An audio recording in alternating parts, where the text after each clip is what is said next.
Madam আমি ইচ্ছে করে করি নাই, ওই যে মুছতে গিয়ে পড়ে মুখ গেছে। থেকে পড়ে গেছে না, তুই ইচ্ছা করে ফেলাইছিস। তুই আমার বাচ্চাদের খাবার খেতে দিচ্ছিস না, ছোট লোক কোথাকার। তোর কাজের লোকেরা না পায়ে থাকারই যোগ্য, তোদেরকে বেশি মাথা দিয়ে লাই দিয়ে মাথা তুলে ফেলছি আমি। আমি এখন কি করি, ওকে আমি কি খাওয়াবো? আজকে তোর তো খবর আছে, বুঝতে পারছিস? আজকে চল। কি ব্যাপার, কি হয়েছে এখানে? কি হয়েছে দেখো না, আমার বাচ্চাটা স্কুল থেকে আসছে, কত ক্ষুধা লাগছে। আমি ওকে খাবার খাওয়ানোর জন্য বসে আছি, খাবার খাওয়াবো। আর ওই তো এই কাজের মহিলা দেখো খাবারের মধ্যে পানি ঢেলে দিচ্ছে, ওকে কিছুতেই খাবারটা খেতে দিচ্ছে না। এখন আমি কি করি বলো তো? মানে কি বিষয়? আমার বাচ্চা স্কুলে যাবে তাড়াতাড়ি করে খেয়ে, আর তুই বাধা দিচ্ছিস কেন?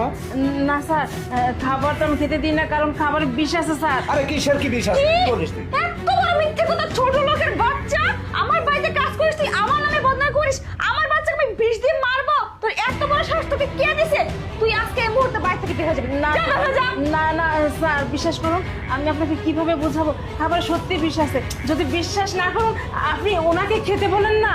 আরে হেমানি, তুই দেখছিস না এটা ফ্রাইড রাইস, এটা কালারিং ফ্রাইড রাইস, আর এর মধ্যে এই এই এই কালারগুলো এরকমই হয়। তুই বলছিস যে বিষ মিশিয়েছে। আসলে তুই একদম অজপাড়া গায়ের মেয়ের মতোই রইলি। এই যে বাচ্চাদের ফ্রাইড নুডলস দিলে যেমন খায়, তেমনি এই ফ্রাইড রাইস দিলে খুব পছন্দ করে, এই কারণে দিয়েছে বিষ মিশিয়েছে ওখানে। হ্যাঁ। ঠিক বলছো। আচ্ছা। স্যার আপনি একটা কাজ করুন, আপনি ম্যাডামকে একটু খেতে বলেন না। আরে ম্যাডামকে কেন বলবো? ম্যাডাম কি এটা করেছে নাকি? আচ্ছা ঠিক আছে, তোর যদি এরকম হয় আমি জিনিসটা খেয়ে নিচ্ছি। আরে না, তুমি কেন খাবে? আমি তো বাচ্চার জন্য রান্না করছি, তাই আরে না?